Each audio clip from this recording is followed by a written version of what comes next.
Hey guys, Josh from SoccerReviewsForYou.com, bringing you my review plus on-feet video of the Nike Air Tech Challenge 2. Now as you can see, it comes in your standard red and white Nike sportswear box. I'll give you a quick look at the label. It's listed as the Air Tech Challenge 2, size 9.5 US. So the colorway is white, turbo green, what I'm assuming is natural gray or neutral gray, and then black. And the retail price sticker is ripped off, but this particular shoe retails for $120 US. It's available in multiple colorways at this point, and I believe this color is one of the older ones, so it is on sale now. I've seen them for as low as like $75–80 right now.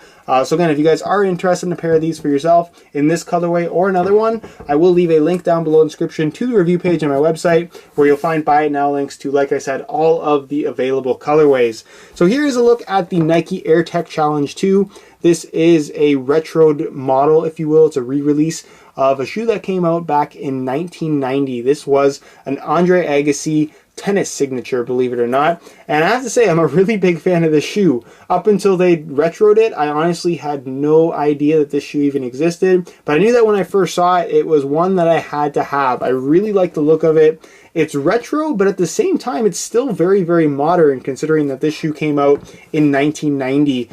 So it's actually older than I am. I was born in 93. So this shoe came out 3 years before I was even born. But nonetheless, I just think it's a really, really good looking shoe. I like the cut. I like the overall shape of it. I like the little elements it incorporates. And overall, again, it's just a really nice shoe overall.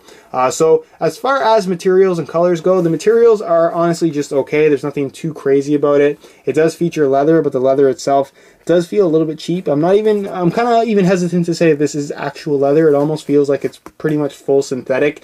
But nonetheless, it looks the part, especially from a distance. It's nothing that I honestly complain about. They're not asking too much money for it. $120 retail is not cheap, but it certainly isn't overly expensive either.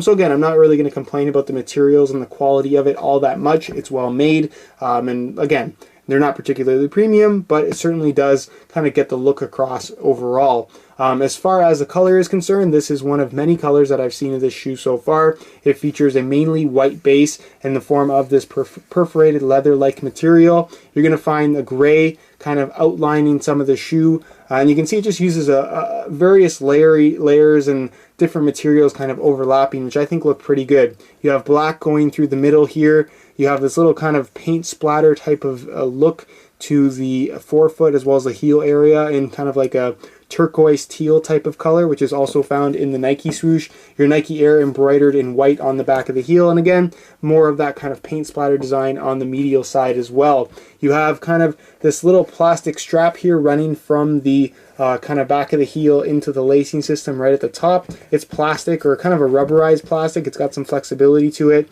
and it is of course white in color. You have that on both sides, and then again, more of this little kind of plastic material right here at the tip, in the form of these little kind of extension pieces that work with the lacing system. The laces themselves are that gray in color. You can see that you have kind of an interesting, almost like a corduroy looking type of material here in the form of the tongue, kind of having these little lines.